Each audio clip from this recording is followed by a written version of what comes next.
சீமானை நக்கலடித்த சவுக்கு சங்கருக்கு முன்னாள் தம்பி கொடுத்த தரமான பதிலடி கொடுத்து தான் இந்த காணொளியில் நம்ம காண இருக்கோம்.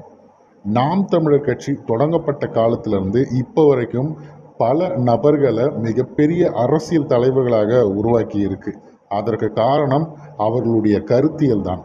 திராவிடம் என்ற கருத்தியல் என்ற பேர்ல ஒண்ணுமே இல்லாம சும்மா ஆட்களை கூட்டிக் கொள்வது, சாதி மதங்களை வைத்து வாக்கு சதவீதத்தை ஏற்றுவதுங்கிற மாதிரி இல்லாமல் உண்மையாகவும் மண்ணுக்காகவும் மக்களுக்காகவும் நம் மொழி இனத்திற்காகவும் எவ்வாறு நிற்க வேண்டும், நம் அடுத்த கட்ட நோக்கங்கள் என்ன அப்படிங்கிறதுல ரொம்ப தெளிவாக இருப்பது தமிழ் தேசியம்தான். அந்த கருத்தியலில் வளர்ந்த கல்யாண சுந்தரம் அவர்கள் நாம் தமிழர் கட்சியை விட்டு ஒரு குறிப்பிட்ட காலத்தில் விலகி போகிறார். விலகிய காலத்திலிருந்து இப்போ வரைக்கும் பெருமளவுக்கு நாம் தமிழர் தம்பிகளால் நேசிக்கப்படக்கூடிய நபராக அவர் இருக்கிறாருங்கிறதுல மாற்று கருத்தே கிடையாது. அவர் அண்ணா திராவிட முன்னேற்ற கழகத்தில் இணைந்திருந்தாலும் கூட ஒருவர் கூட அவரை தவறாக பேசுவதை நம்ம அதிகமாக பார்த்தது கிடையாது. ஏன்னா அந்த அளவிற்கு கருத்துக்களை சரியான முறையில் முன்வைப்பார்.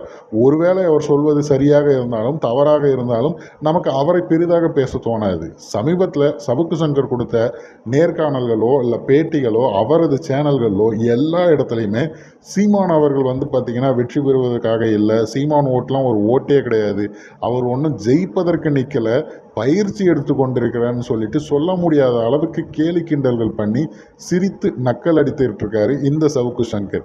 அவருக்கு நாம் தமிழர் கட்சி சார்பில் ஏதாவது ஒரு எதிர்ப்பு வரணும், அவருக்கான பதிலடி கொடுக்கணும் அப்படின்னும் போது சாட்டை ஏற்கனவே அந்த சம்பவத்தை பண்ணிட்டு இருக்காரு. இருந்தாலும் கூட சற்றும் எதிர்பாராத நிகழ்வாக பார்த்தீங்கன்னா சமீபத்தில் பேட்டி கொடுத்த கல்யாண சுந்தரம் அவர்கள் அதிமுகவோட ஸ்போக் பர்சனாக இருந்து பேசியிருந்தாலும் கூட அவரிடம் நாம் தமிழர் கட்சியை பற்றிய அந்த கேள்வியை முன்வைக்கும் போது, அதாவது 8% வாக்கு இருந்தும் கூட அவரை ஒரு ஆளாவே கணக்கில் வைக்கக்கூடாது அப்படின்னு பேசுகிறாங்களே, அதை பற்றி என்ன உங்களுடைய கருத்துன்னு பதிவு பண்ணும்போது அப்படி புறந்தள்வதை ஏற்றுக்கொள்ளவே முடியாது அப்படிங்கிறதும், அது மட்டும் இல்லாமல் அவருக்குன்ற ஒரு அரசியலில் ஒரு சில பிரச்சனைகள் இருக்கும், அவர் செய்வது சரி தவறு அப்படிங்கிறதெல்லாம் வேற.